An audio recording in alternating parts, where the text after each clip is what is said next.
G'day Bronies, it is the Verd, back with you again. Welcome here to another video. So basically what ended up happening with my most recent poll that I did is, it's happened a couple times before, but not like to this degree. I actually had 3 decks tie for first place. So what I've decided to do is play the one that I guess I wanted to play the most, just purely because it'll increase my enjoyment at a local level. And then what I can do with like this idea that I have for the YouTube channel is I can still highlight every deck and do gameplay for the decks on live, so you guys can see actually how the decks play. So the tie was between Clorf Electrode, Turbo Moon, and Luxray Dusknoir. So I'm going to play Turbo Moon at locals this Thursday and do like a little report for that, and that'll come out on my Friday. And then today, which is Tuesday, I'm going to do Clorf Electrode. For tomorrow, I'm going to do Luxray Dusknoir. And for Thursday, we'll do the Blood Moon Valiant deck. So all the deck profiles will still go up during the week. This is just the main one that I'm playing for today's purposes. So Clorf Electrode has always been a deck that has been kind of around the meta. When it was first released, it was a bit stronger because we had Spicy Seasoned Curry. That card allowed you to push for really good damage points with both Electrode and Clorf. But these days, the meta is a bit weird. When Charizard was very popular, this deck was okay because you had Electrode as a way to kind of buffer that. But the problem was that against that matchup, you didn't ever have a way to one-shot a Pidgeot. And like, we still do kind of struggle to have a way to one-shot a Pidgeot. But with this version of the deck, we technically do have a way now, thanks to the Blood Moon Ursaluna. The evolution of this deck has been interesting. Like, sometimes it runs a Barrel package. We're actually foregoing the Barrel package and putting a lot of faith in Fezandipiti with its ability. I'm going to break down the list. It's very loosely based off a list that I saw off of a Limitless tournament, but I have changed a few counts around just because of certain cards in the deck. Some cards I definitely agree with and think they are very, very good, but there are some others where I'm like, I kind of just want to make this look a little bit neater and nicer. But I think that overall, this deck should achieve its purpose, and I'm going to kind of break down what everything is meant to do, and then we'll get into some gameplay after that. So, we are talking about our boy Clorf here. 120 HP, and the main thing we're focusing on is the Unhinged Scissors attack. So that's 30 plus 160 more if it's affected by a special condition. So obviously, with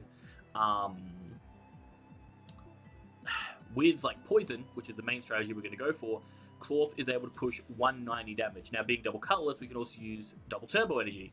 So it means that Clorf on a base, just getting Poison, is doing 170 damage. And that's pretty good. Honestly, as a starting base, that is quite solid. So the question then becomes, how can we make Clorf do more damage? Well, first and foremost, how can we enable Clorf to kind of function? And the main way we do that is with Brute Bonnet. With its Toxic Powder ability, as long as it has a booster capsule attached to it, or Ancient Booster to be specific, then both actives can be poisoned. So this is really solid for Clorf. Clorf wants to be affected by a special condition. We have ways to modify how much damage the opponent takes from poison. So Brute Bonnet is an absolute staple in this deck. So that fits in beautifully. Then we still have one Electrode. So it's still technically Clorf Electrode.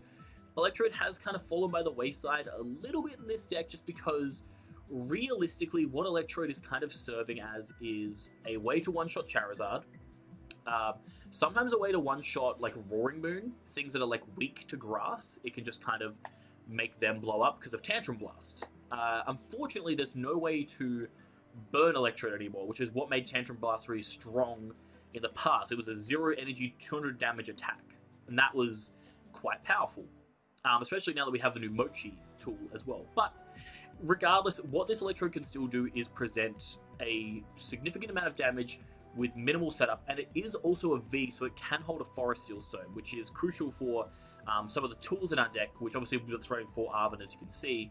That's really important.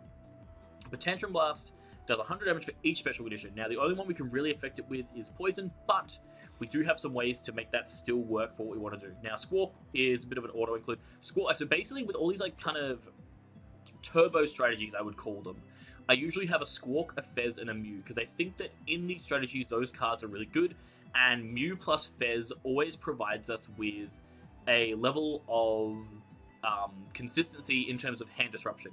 Usually we'd run Barrel for this kind of stuff, but by running these Pokemon, we actually get more deck space for other things at the price of running more 2 prizes. So, bit of give and take there, but just quickly, Fez has the ability when, if one of our Pokemon was knocked out last turn, we can draw 3 cards. Similar to Oricorio GX, how it used to be, Flip the Script is quite good. Technically, we can declare Cruel Arrow with this deck, but we're probably not going to. And then Mew EX with the Genome Hacking. The interesting part with this deck, actually, the other reason I want to touch on this deck a little bit more is because when we get Counter Gain, this deck gets very interesting. Because technically with Counter Gain, we don't have to always run Double Turbo. It means that Klawf can run any energy to function. But what it also means with Counter Gain is that Mew EX can declare Genome Hacking with a Double Turbo energy. And that can open up some interesting lines. Counter Gain is also really good for Blood Moon Ursaluna, who's chilling here. Season Skill costs a colorless less. So with Counter Gain, if your opponent's taken a prize, you only need 3 energy. So if they're taking 2 prizes, for example, then this Ursaluna would be able to attack for free with a Counter Gain on it. Oh, sorry, Counter Gain and Double Turbo, sorry, to be clear. And dealing 220, which is pretty damn good. So this Blood Moon is very good for this deck. This Blood Moon also allows us to push for some really crucial KOs on things like the Pidgeot that I mentioned before, with some very funny shenanigans. Now, as I mentioned, we have ways to kind of ramp up our poison damage on our opponent, and the main way of doing that is with our Radiant Hisuian Sneasler. Poison Peak during Poison Checkup puts 2 more damage counters on the poison Pokemon, so we'll take 1 damage, but our opponent will take 3 damage. And that's really impactful when you think about Klawf, right? Because we were saying that Klawf on a base does 170, and now with this Sneasler, we are pushing it through poison to go up to 200. So that's pretty solid. That's a good start. 200 damage. That KOs things like... Well, I mean, Rotom just dies too anyway. KOs Mew EX, I believe, unless Mew resists fighting. It does. Scratch that. It almost KOs Fez. We have more ways to get multipliers. The other benefit of Klawf, by the way, is that it just one-shots things like Ursaluna. This guy's weak to fighting. There's not many fighting attackers currently running around, but Klawf does just mollywop that.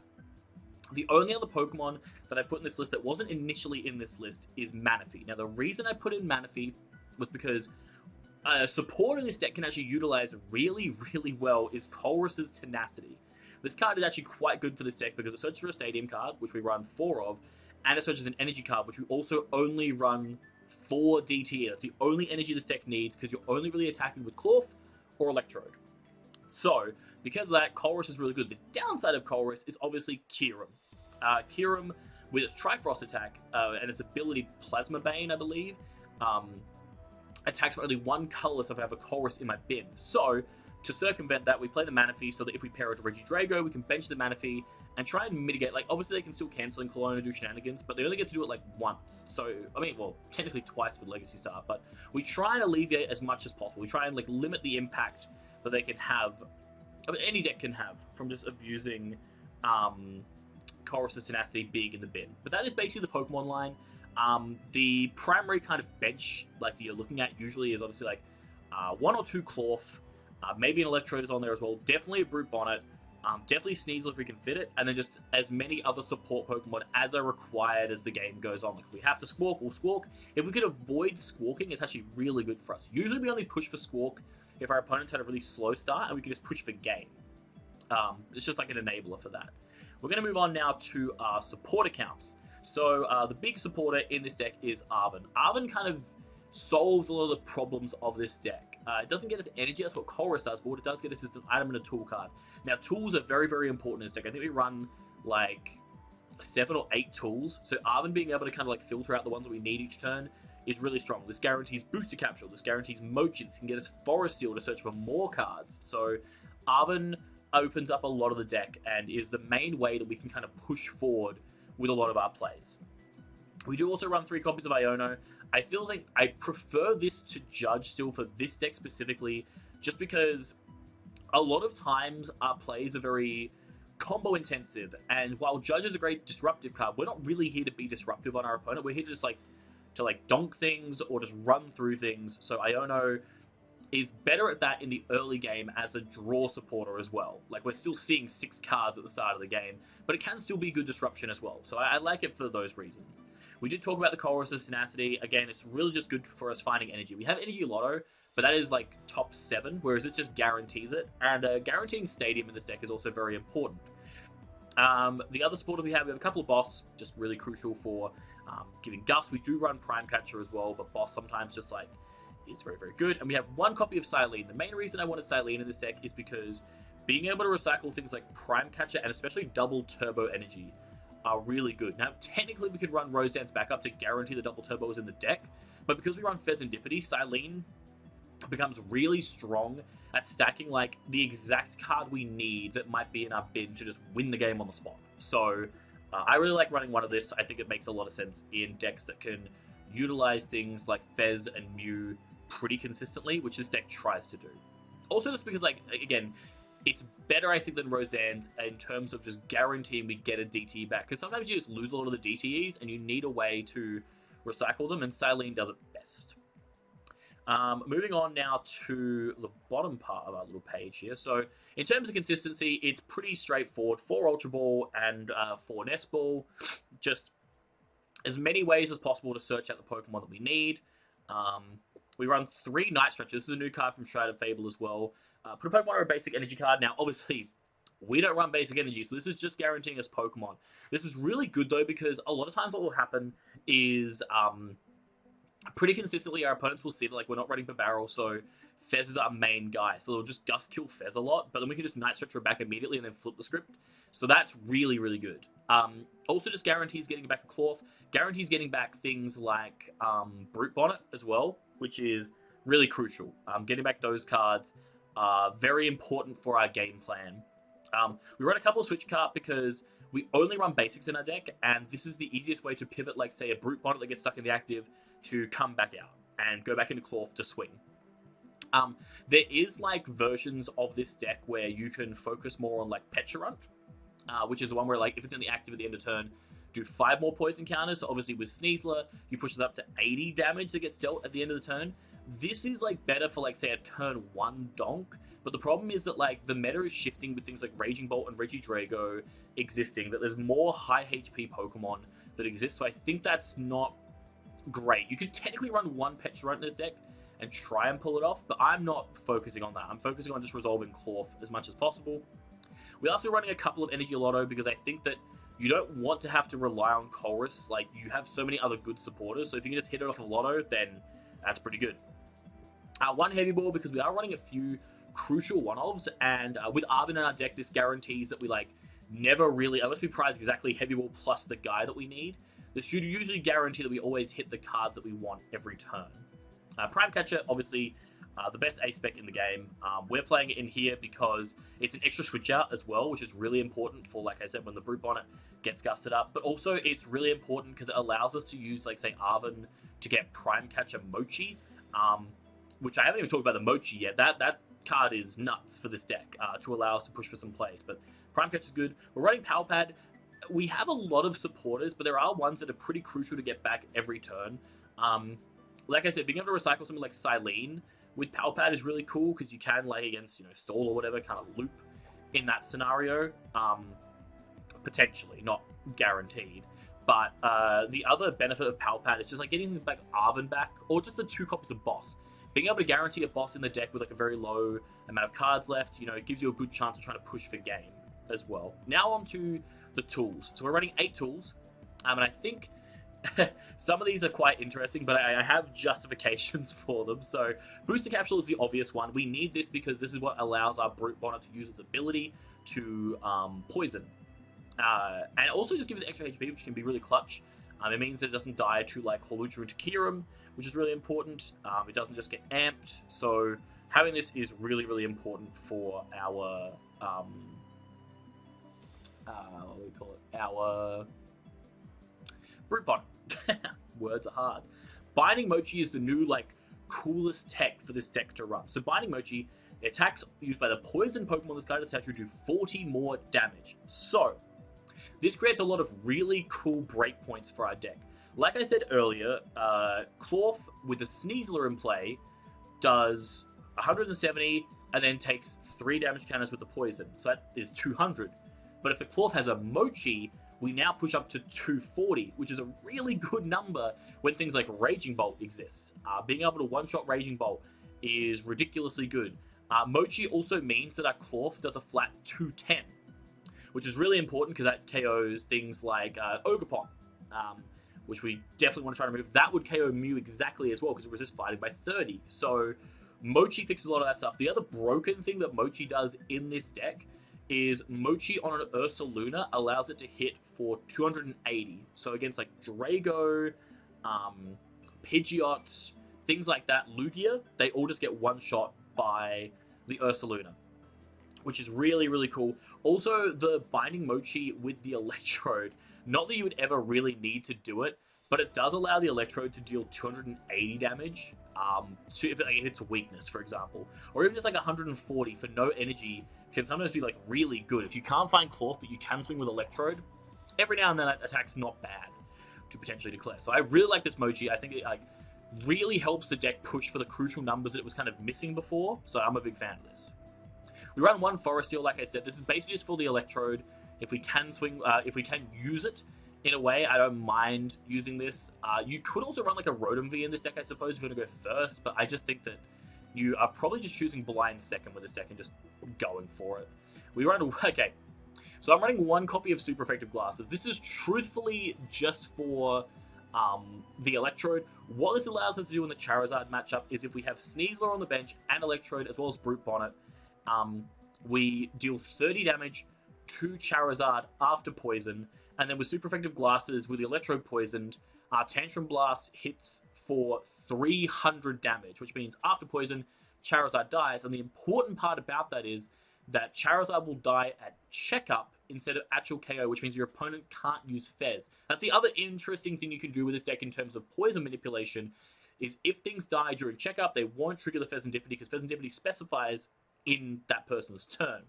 So the Glasses are mainly a Charizard tech. You don't really ever use it with Clorf. I can't imagine where you would be missing a KO with Clorf and not need to use the Glasses, but they're just in there because if Charizard, shows up, it is what it is. Like I said, we have 4 stadiums. We have 2 Artisan. This is the main one we search for Colress early because this gets us Clorf. So Colress's Tenacity, getting Artisan Double Turbo gives us Clorf Attach. And that's really good in the early game just to guarantee those 2 things are online. It also means if we already have Clorf, it gets us Brute Bonnet. And it also can get us Manaphy. So I really like this double Artisan because if you're against Drago and you need to like thin things out, you can still Artisan, you can just guarantee the Manaphy is on the board so the Kyurem isn't going to like wreck your shit immediately, and then you can kind of manipulate your way around that afterwards. We do run 2 other stadiums, so just in case we have Town Store, which is obviously very good because we're running a high count of tools, so guaranteeing Mochi or Booster Capsule on a certain turn is really clutch. And then we are playing one of Perilous Jungle.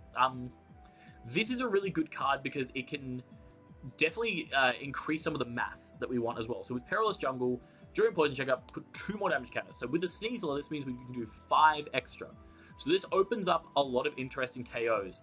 A really cool one that can exist is, like we were talking about it with Ursaluna. It means now an Ursaluna with a double turbo energy attached can still KO that Pidgeot because of the Perilous Jungle poison. With the Mochi, it'll go up to, I think does it just get there anyway? It does 220, 40, and then the 20 from Jungle or Sneasler, I guess, lets you push into that range. But regardless, like it means that you need 1 less modifier sometimes. If you can't like find Sneasler, for example, Jungle can still provide the KO necessary if we need it. The interesting thing to keep an eye on, though, I did learn this the hard way in my initial testing when this card first came out, is it obviously doesn't poison, do extra damage to a Charizard, because Charizard is a Dark type. So keep that in mind. You can't use Perilous Jungle to do the Zard KO with the Electrode. You have to use Sneasler. And then the only energy we ride is Double Turbo. Basically, just provides 2 colorless, but the attacks do 20 less damage. Not too much of a problem, because like I said, we were able to use things like the Ursaluna and the Clorf to deal a lot of damage and put a lot of pressure on. So that's pretty much the list, guys. Honestly, like, it's not this is not like the best deck you could play, but in terms of something that's different, something that's a lot of fun to play, this is sick. There's a lot of cool math that lines up. There's a lot of cool plays you can make, and I think it really benefits those who like to play something a bit different, something that's like a bit more like you know, not even like skill. This doesn't feel skill intensive, but it's just like breaking away from the norm. Like it's a deck where it's like, oh, I kind of know this exists, but I didn't realize that you can like still kind of cook with this. So that's what I'm hoping the deck can do. What we'll do now is jump into some games and see if we can show the power of the crab. All right, it's crab time, baby. Let's see what we can do. This deck has like a weird matchup spread too. Like, if I play a Guardian, I'm just washed. I'm just screwed. That matchup's like impossible. But if I pair into anything else, it's like possible. Do we win the coin flip? I would not like to go first. I want to go second. Let's get cooking.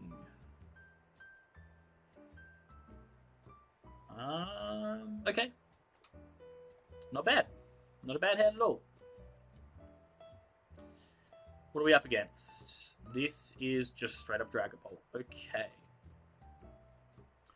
Straight up Dragapult is a bit scary. Obviously, once they get set up, they can spread a lot of damage around, which is not ideal. But they could also just open one Pokemon and pass. So, that's cool. We'll see. I will take the one Mulligan. Huge. Okay, we're really set up this game.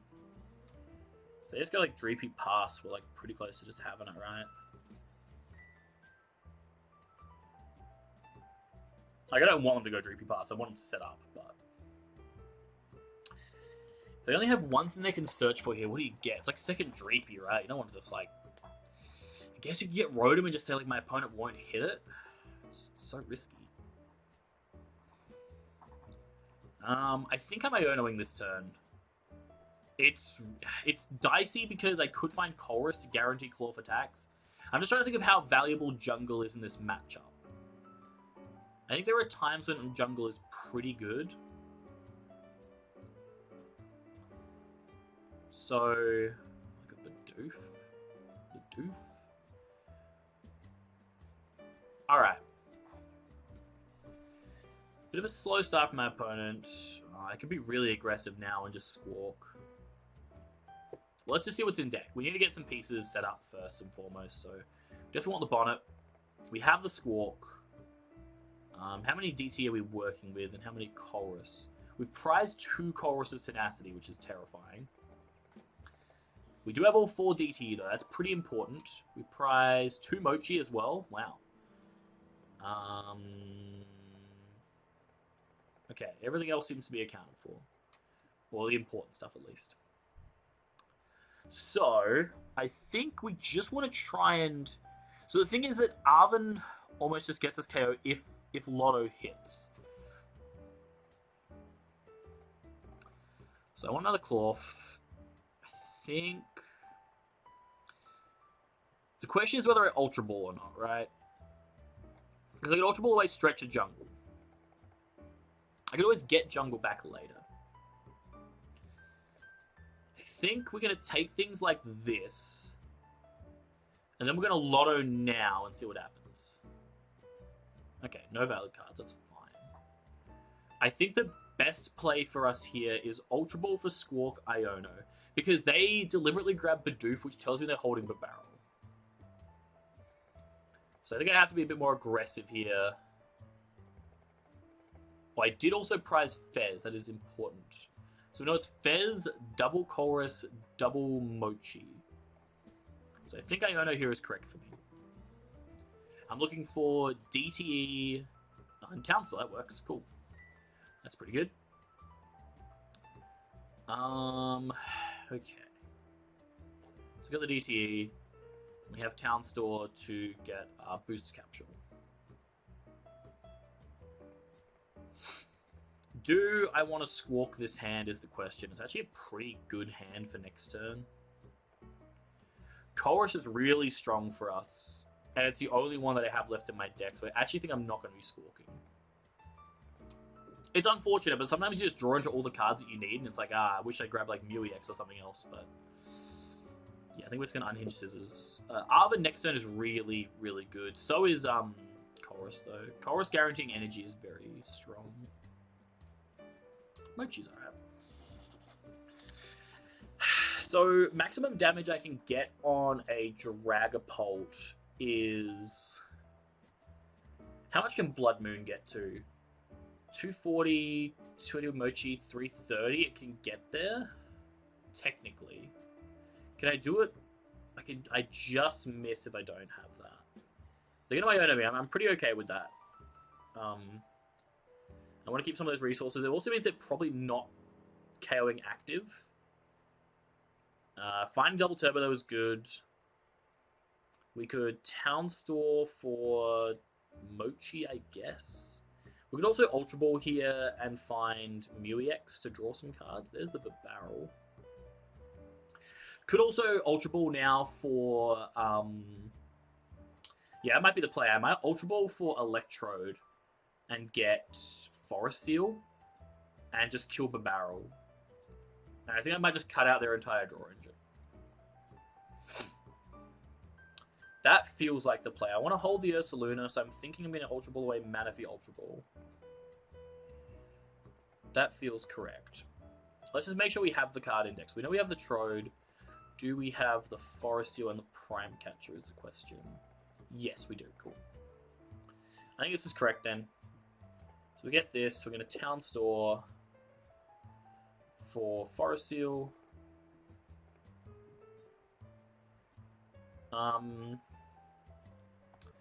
There's no like point to Arvening, right?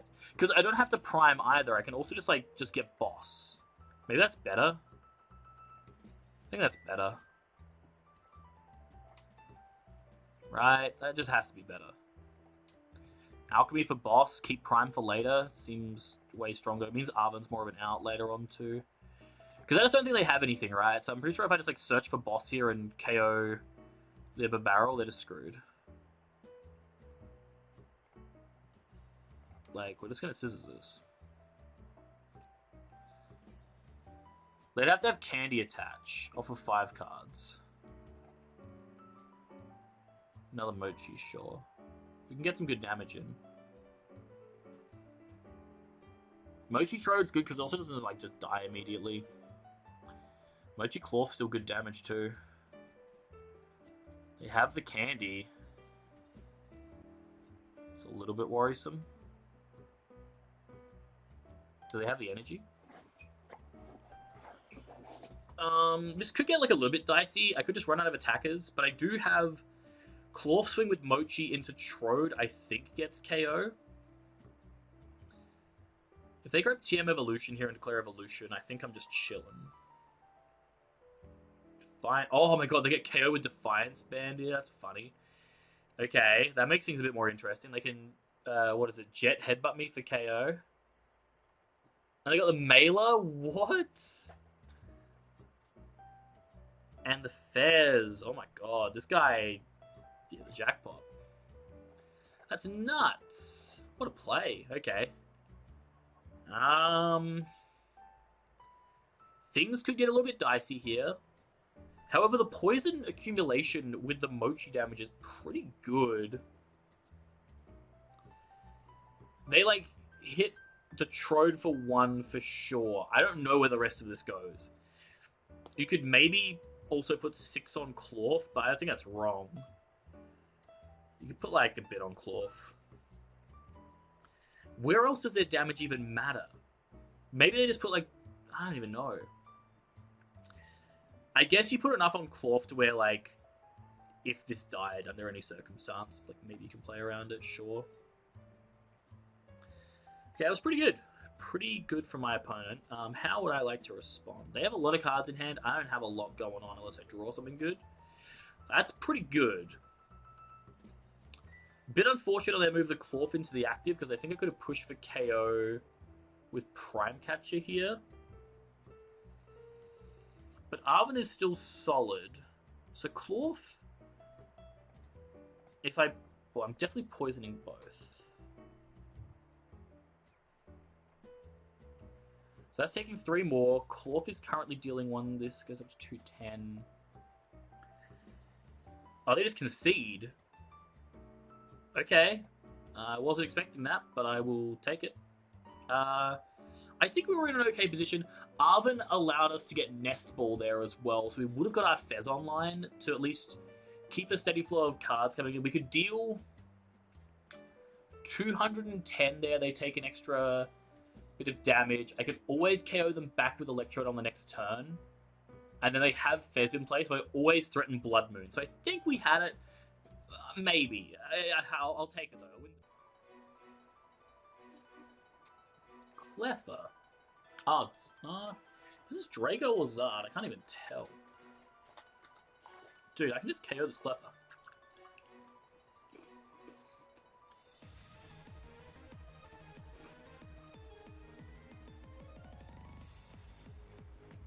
Okay. I see the line. We Artisan for... Oh, we can't do what I wanted to do. I wanted to Artisan for Sneasler, but I can't do that. So I've just... It's fine, it's fine. We're gonna get Cloth. I mean, I just have KO on this Cleffa, right? Yeah. Get Jungle Deep.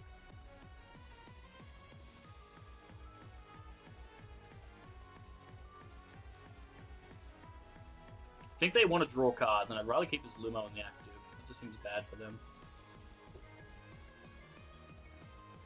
I also couldn't KO the Lumo, but I can KO it next turn. I could KO the Lumo. That's pretty fun. I don't want to do that, though. I want to KO this Cleffa. Get out of here. Also, if they're playing, like, Drago, then I want to, like, pressure them here.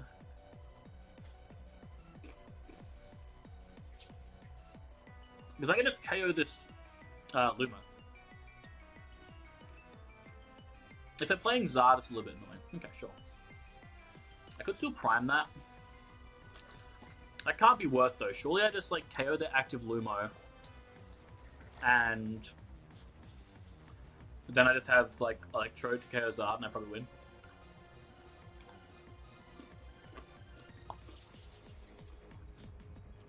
Ghost could be a little bit scary. I think it's fine, though. Okay, it actually works out really well for me.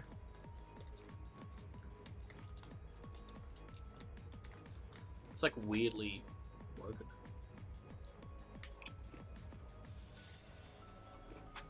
Alright, what's the plan here? You can't GM Evo. You've supported. So, alright then.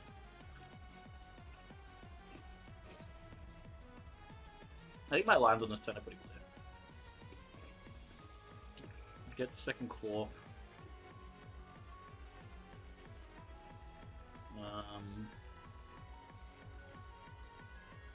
I guess we replace Artisan now.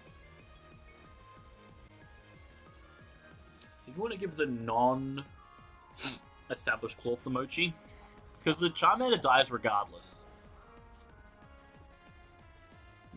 Yeah, then we just prime Nando.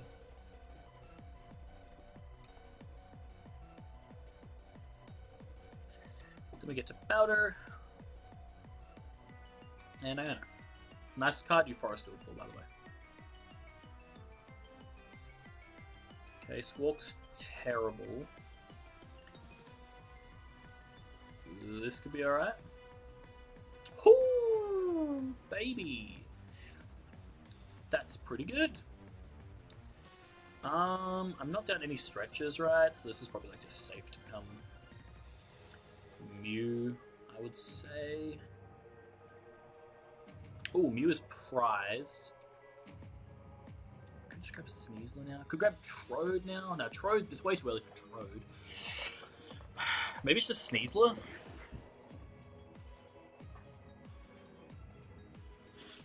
Sneasler with Jungle, did that just KO? No, it doesn't. Like, there's nothing better to grab, right? Bez feels like super weak to grab at this point. I can get Heavy Ball next turn, right? I have Heavy Ball on deck. Yeah. Cool. I think it's Sneasler. Bench the Sneeze. And then just Scissors.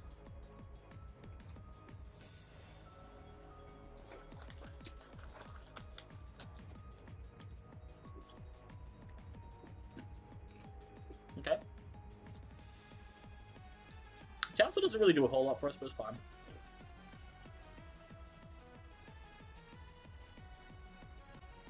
Pidgeot was just fighting, so I don't think there's any way we can KO it. Even with this board state.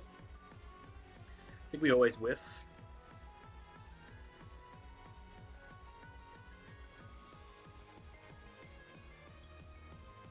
I'm like super fine with getting Ionoku. Okay. Glasses are pretty good. The rest of the hand actually isn't that great, but I do just have a consistent stream of attackers.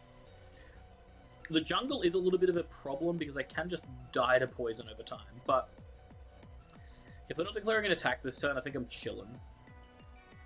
I just try and establish another Clorf and we're good to go. I could also like just KO Lumo, I have boss. And then I can like probably just be too far ahead. Yeah, this pass is huge. Also, this doesn't die just yet, so I get one more swing out of it and then they have to attack. Ultra Ball's very good next turn. I think I just want to get another Clorf in play. And Lotto again, just hit it because I'm different. Ooh, okay. We whiffed. That's fine. That is a-okay. We don't need a Stretcher here. It's just for Squawk. It seems bad. Ultra Ball can get us Fez next turn, or it can get us Trode with Glasses. And we already have the package set up, so I think from here we're just scissoring for KO. Yeah. We have a Mochi one in the back as well, which is just like so dumb. It's so much damage. New? Card's pretty good. They could... yeah, Stretcher's broken here too, because they could just Gust kill Bonnet, and then we just get to get Bonnet back if we want.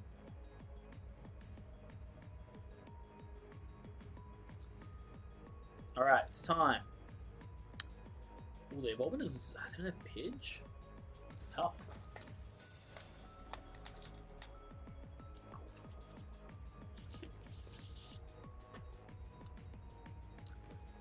I feel like if they can counter catch me here, it's like a little bit scary.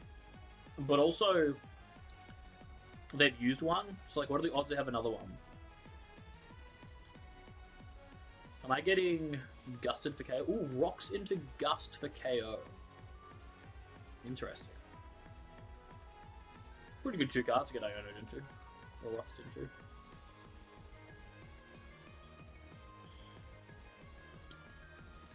I always have return KO with this Clorf, so all I have to do then is like bench another attacker, which I already have.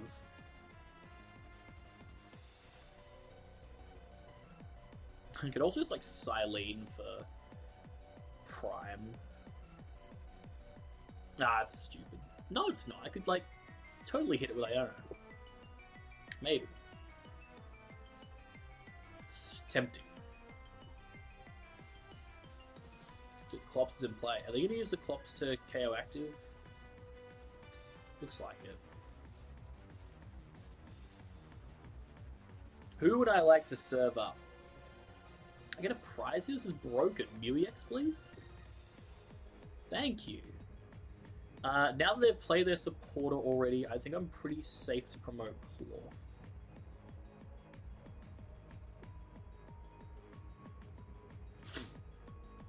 Getting Mew there is insane. I'm pretty sure... Yeah, if I just flip heads on Silene, I win, right? Yeah. I know there's a cart in my deck and in my bin. I just need one heads off Silene, and it's game. I mean, I always go for that.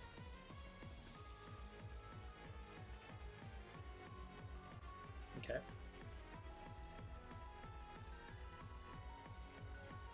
I mean, like, yeah, we just go for game, right? One heads, we win. Cool. Let me put Prime Catcher on top of my deck. Restart the one. Boop. Boop. Didn't even need to use the Trode. Crazy. I mean, they had a pretty slow start. You know, the Mochi Magic, baby. Clean with it. Alright. Did I press anything else worth noting? Nah, I was just full search. Hell yeah. I feel like I've given a good rundown on what this deck can do. I feel like this has been good. You've seen like how our boy the Crab is meant to be doing stuff. Obviously, again, like it's just a bit of fun. It's just a goofy little fun deck. It's not always going to be super consistent. It's not always going to hit the things you want. You're also going to hit some terrible matchups like Gardevoir. But as long as you enjoy what you're doing, this deck's pretty sick. So thank you guys so much for watching. I'm the Bird. I'm out.